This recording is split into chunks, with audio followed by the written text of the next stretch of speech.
All right, so Box Cutter has a performance mode where you can pause it and it'll make your mesh faster. So normally, since I'm aware that Blender can struggle a little bit, I usually model in a way where the meshes are always fast and I'm always able to have performance firstly compared to it being a secondary thing. In fact, let's mirror this to the other sides, and we're just set up here, and you can see that I'm able to keep cutting and making choices fairly quick, but it begins to get a little slower as I continue working. So we can see that even the mirror modifier can cause a little bit of a performance hit. So let's just get in here, disable the mirror, and we're back to cutting fast, except that Box Cutter re-enabled the mirror that we had disabled. Except it doesn't look like we mirror to the other side here. So now we have the shape just cutting a little bit slower because of extra modifiers. I guess you would think that the mirror is free, like you just put a mirror on and you just freely mirror the object. But as you can see, even mirror comes with a performance hit. If I were to revert this file, and we'll look at it in shaded view, and I'll even save it looking at it like that, so that way we can just revert to it quickly. You can see that my initial performance is just where it's at. So sometimes always want to talk about the order of operations, like get in there, do your difficult cuts, make your shape, get your shape in there, and then from there transition into a stage of cleanup and performance and making everything look good. But I mean, let's say that was what I wanted to do to an area. Well, now I would want to mirror it over to the other side using the Hops mirror tool. But the byproduct of that is that, we lost a little bit of performance there. And so things began getting just a little bit slower. So, one way we can attempt to address this is just via the mods alone. At this moment, there is no weighted normal in play. So if we look at our mod stack with the object selected, we can see that, we have pretty generic mods here. In fact, let's just turn off mirror visibility, and let's also go in the control tilde, and we're just going to turn off sort. And this is what Box Cutter is like without sort. And so here we are just making our cuts, detail on our surface. It's not jumping it over to the other side. So we see that, things are still fast even without sort being on. So if we press Control tilde and we turn sort back on, then things are definitely going to, go back to being slow. And that's really just the amount of mods in this stack in a way. Best explained via just your mod stack. As you add mods, it gets heavier and heavier. Back in the day, I used to add 300, but you can see that it just gets tougher and tougher as time goes on. So let's remove the mirror, and we'll experiment with being able to cut without that being present. Let's also press Alt V and switch to EVLQ, which is a simpler way to view things without all the contact shadows and everything. And we see that, still a little costly on the performance. So let's actually put our mirror back. Let's go back to EVHQ because it's the only way I can really read the surface. And let's talk about possibly smart applying this mesh, which will just smart apply it. And here we are back to speedy performance. And what I mean by speedy performance is I could just draw a box and just begin extruding it almost immediately, almost working at the speed of thought again. So if I mirror it over to the other side and then over again, we're back where we started, except we've consolidated a large amount of modifiers that possibly were adding to the density of the surface here. And so the goal is to show how, whenever you have Box Cutter unpaused, you have the luxury of live mode.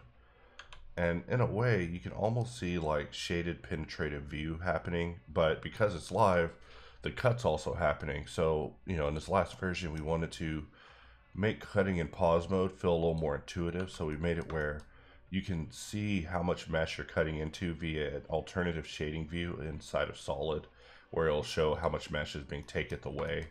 And with this on, we can even, you know, do something like add a bevel. Press 1. We really dial it back for this area. In fact, this is why you would want to keep them live, to keep these sort of things under control.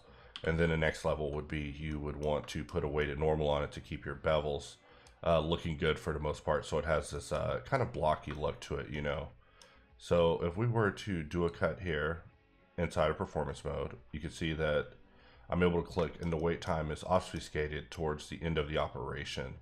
And I see the mesh pretty destroyed, and that's because I wasn't cutting with a bevel in mind, or else I would have gave more trim to these edges. But if I were to want to fix it, that also isn't a very difficult process. You can see that my extrusion is just super quick here. And this is with a mesh with a bevel and a weighted normal, which would just choke. And so if we turn this on, we can look at it, and you can actually see the computer just struggling to keep up with all the mods, all of our dreams, all of our goals, just struggling. And, you know, that's a way you can work. But, you know, the speed of live is a byproduct of, you know, the new 2.8 generation, you know, to sound like an old man. Back in my day, you know, we used to not have it real time. We used to have to press spacebar and wait. And, you know, when the going gets tough, you will definitely be finding yourself having to, you know, just press spacebar and just let the operation go through. And in fact, this is one of the reasons why the icon is a indicator icon up in the corner. So I think I got it in me to begin doing this video. Sorry, I always get distracted by looking out on the side. So let's do this. So I want to bring up the box. You know, this is like Qbox 09, so it's like super old.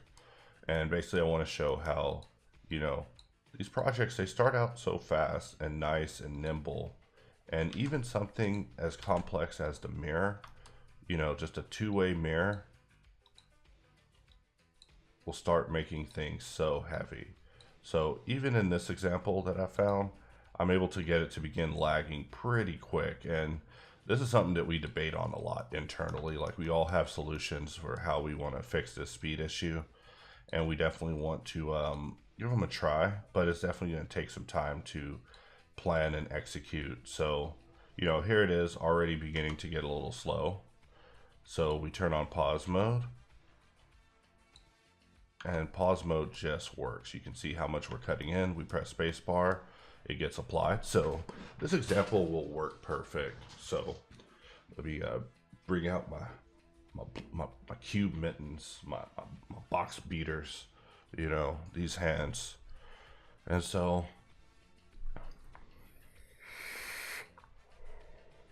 sometimes I think I should wake up and at least have some coffee before I start doing this, but let's go ahead and do this. Let's record our first take. You know, I don't know why I'd be getting nervous for all these videos. Doesn't matter if anyone's watching them or not. And I especially know that no one's watching these director cuts because they're unlisted links in the description. So that also makes me feel better. It means I can just start wilding out in between takes, you know, really get extended with these things.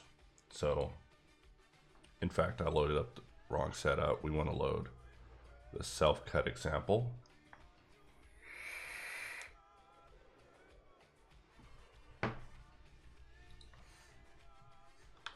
And we have an end bumper for an add to, so we will call this 716.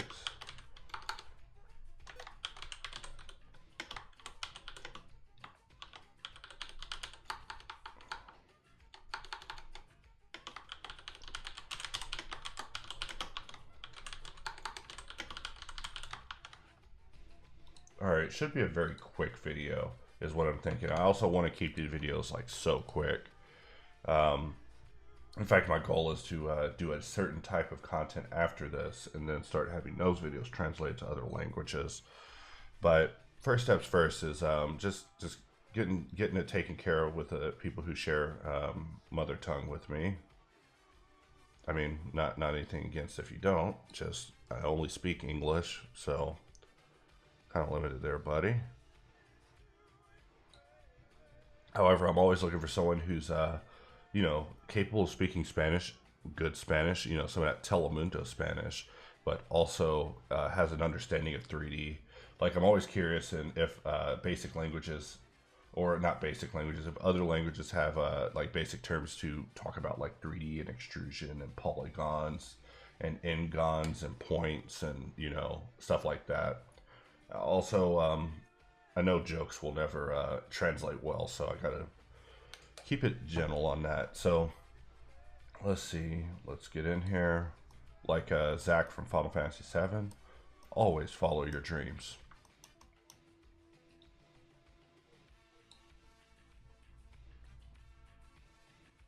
So one of the things that's bound to come up from time to time is you're on a box, you're just cutting a box, you're going to town, and then the viewport starts getting slow. In this particular example, I managed to find an example before I managed to begin crushing the performance with additional modifiers. So you can see me at the beginning just drawing boxes and cutting, and everything's fairly performant, pretty responsive. However, we can add in just a couple of mods and that will all change. And so let's just do that. So the first thing is I'm just, you know, just drawing some boxes just to show you how responsive things are at this time, because it will definitely be going away. So we press spacebar to apply. And the first thing I'll add is a mirror. So we'll use Hop's mirror to just mirror this onto the other side. I held shift while clicking them in order to keep it, in order to add additional axes to the mirror. And we start cutting and we can see that it's already beginning to take just a little bit of a hit. And this is, you know, so far so good. We're able to keep working, but we do have to kind of work a little differently, you know. So we will keep going and we'll put one of these numbers here, and you can see that it really begins to get a little slow. So an easy misinterpretation of, you know, watching my content is that, you know, I'll get to a stage and then I will just slap a bevel on it. And we could just do that. We can just, you know, click bevel and just add a bevel.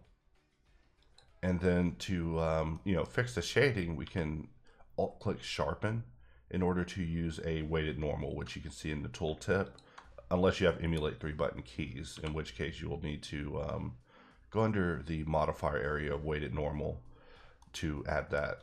So now we have the model shaded good, looking good. We have a nice little bevel. This area on the side was irking me even before the tutorial. So if I were to fix that, I would just move this down just slightly. And if I were to fix this one, I would move that one up slightly. You know, the bevel is a cruel auditor. It will require you to make changes to your geometry in order to please it. But now that we have this model shaded and looking good, once I begin clicking and dragging, you can see that there's a little bit of a delay. So the computer I'm on is definitely no slouch.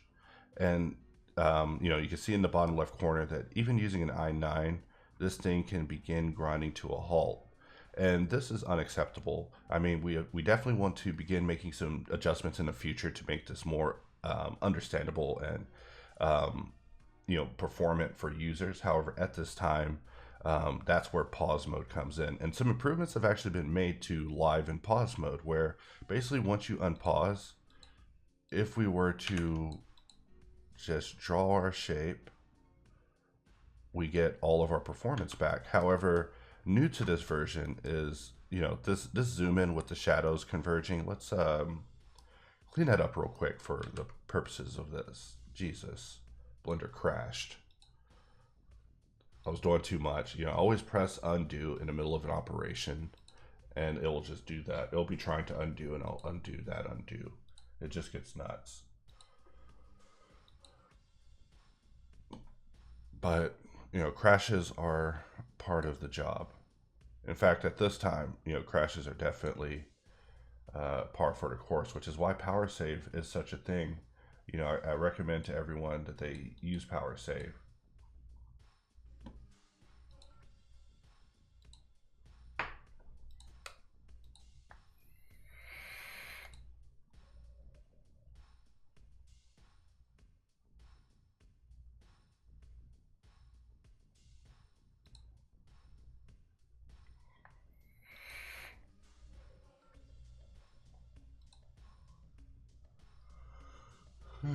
All right, I got this.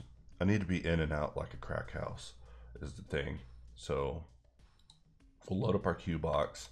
And I feel like I was getting off on a tangent there anyway. So the crashing is kind of for my benefit. Let's see, how do I want to do this?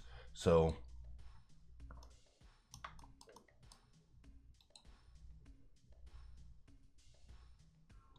when starting out with a model that you're cutting up in Box Cutter, generally, you know, the fewer mods that you have on the model, the easier that life is. You can see that as I'm cutting, the model begins to get a little bit slower. Just every cut just seems to just add a little bit more to the nails in the coffin. So eventually there'll come a point when I will want to, also this mirror, let's just delete that. Let's just redo this recording, and I'm going to reload this box. I didn't even want to save it with its smart applied. That was actually a mistake. It just goes to show how easy I can make mistakes. I should have used the save state feature of power save to jump forward to it. Actually, that is kind of cool. I've never clicked some of these buttons.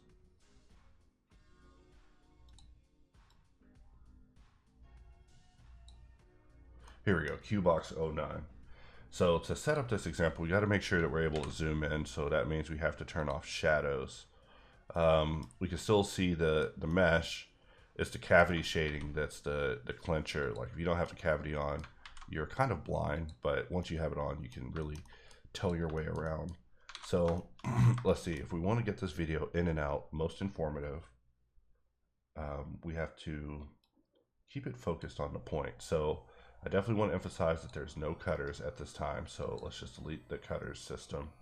And so then you'll see me on the first cut, draw and create a custom cutter collection, and then begin placing cutters in it. And you'll also see the mods stack up, indicating that I'm stacking up mods. So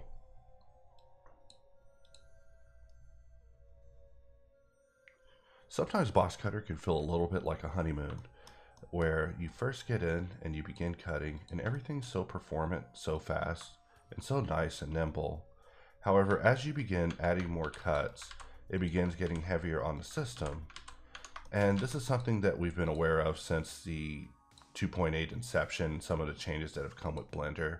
While most of them unlock more potential for us, some of them do cause a little bit of performance hang when it comes to the way that modifiers are evaluated. So right now I'm able to cut everything still very real time and very responsive. However, watch me add a mirror modifier using Alt X from Hard Ops, and we mirror it to the X side, and then we mirror it to the Y side, and then we try to do some cuts again. And we can see that everything is still fairly fast. I'm able to press G, grab the shape and move it. We'll try another cut, and everything's so good. So far, so good. So let's now up the ante. So a common thing you'll see me do in tutorials is I will use Hard Ops and just add a bevel to a shape.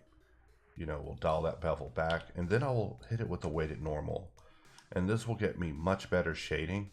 However, this comes at the cost of a lot of performance. You know, once you begin cutting into a shape that's already beveled and a weighted normal's in place, it is something that the PC will have to evaluate. And you can see through this extrusion that's happening while I'm talking that the performance hit was quite intense. And this is something that we get quite a few emails about, and one of the things that I wanted to address for this version.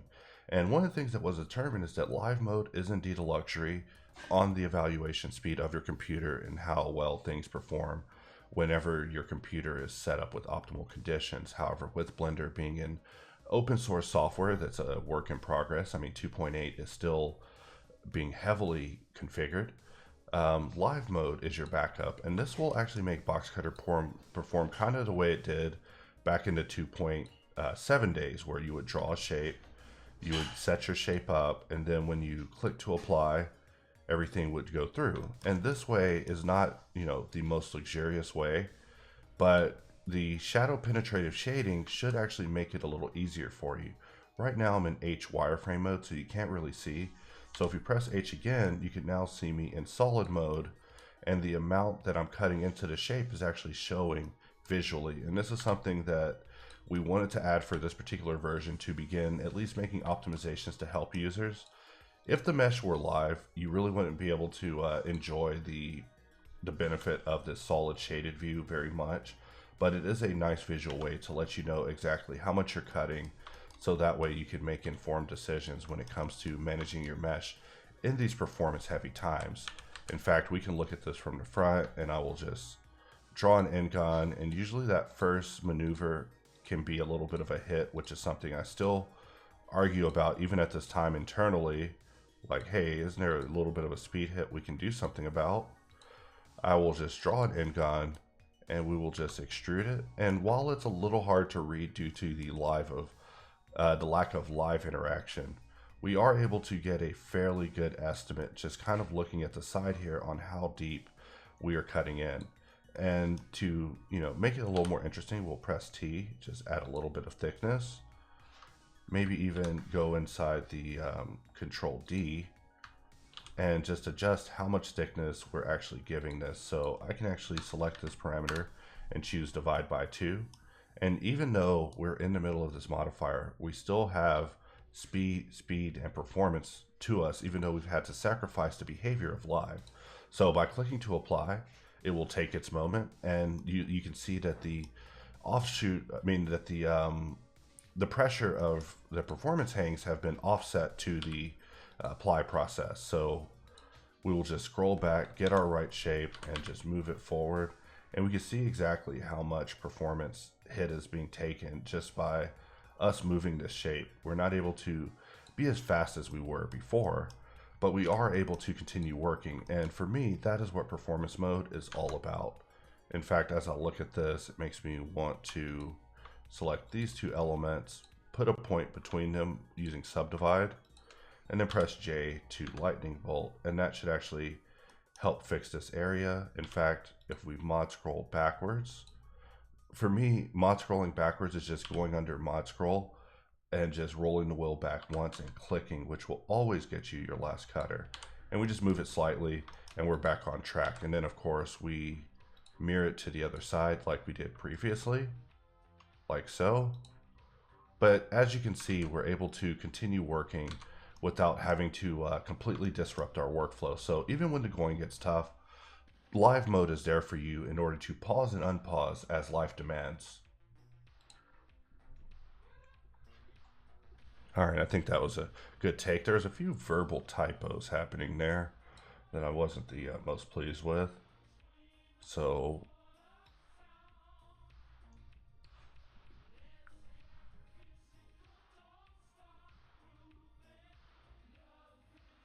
you know, the ad for this, when I put it out like on Twitter, I'll say too many mods, no problem. Performance mode is there for you. I didn't think about changing the verbiage to say performance mode in the future. Seems to probably indicate what's going on better. But, you know, I don't want to, like I always say in these behind the scenes, like I don't ever want to be deceptive about our product and what it can offer and how to manage it. So, you know, it's important to definitely do a video talking about how to handle performance mode.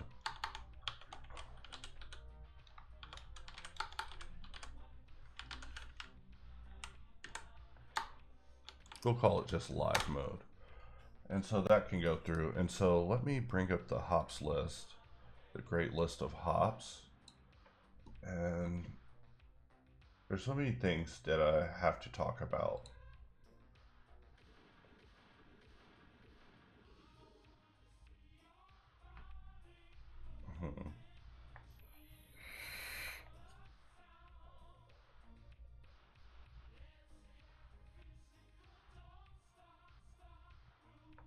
You know, I could talk about two camera, where you just select an object, deselect it, and you can just add a camera, and it will just look at things. And, you know, while the camera is selected, you can press Shift G and select parent.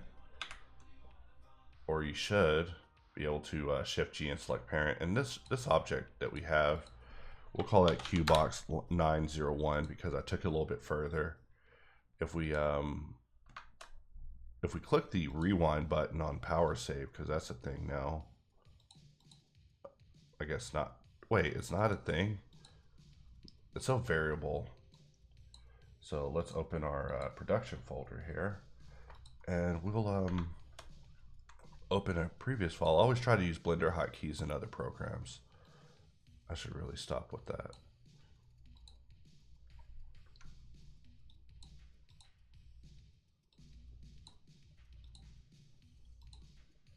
I wonder if people are tuning in for the, you know what? I bet I exported this video and forgot to turn on double channel. Let's double check that because I guarantee you I did. So we're letting the audio play.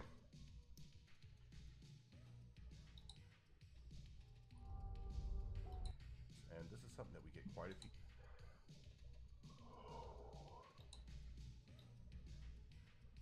You won't believe this. So I exported that video and did not save my scene.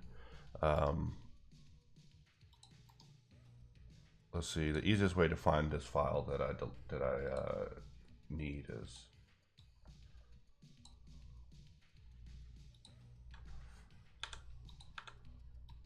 all right, and then we bring in our recording. We slap this at the end, and voila, we're back.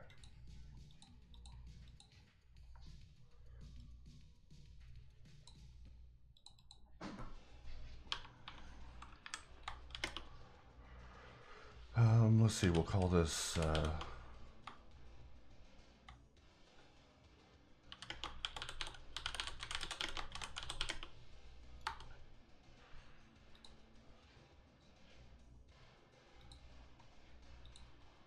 and we'll just call that live/performance mode.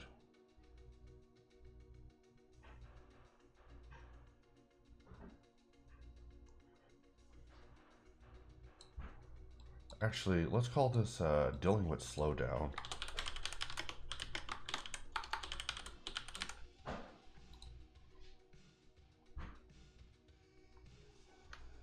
And in a way, I almost want a subtitle here for this project. So we'll make these two titles fit each other.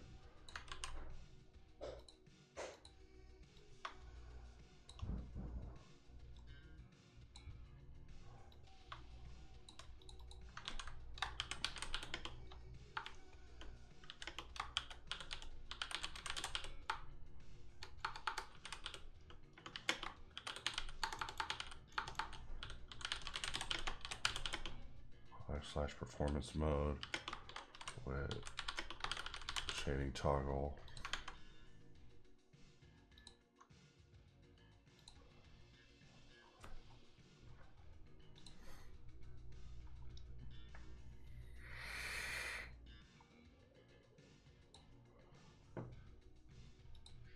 You know, for some reason the transition in just doesn't feel right. Transitions, not fade through black, just general fade.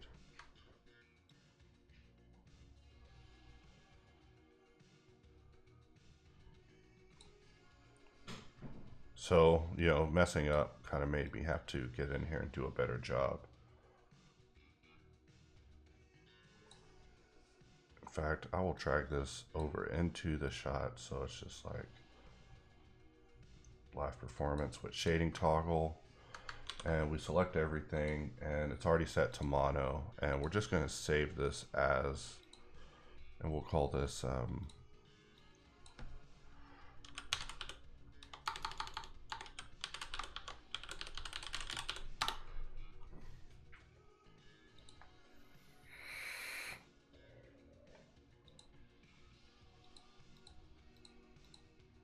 I actually want to overwrite the last file that I used. There we go. And yes to replace. So let's see, what do we want to talk about on the hop side today? That actually takes care of the video now. A little bit of a goof in the mornings.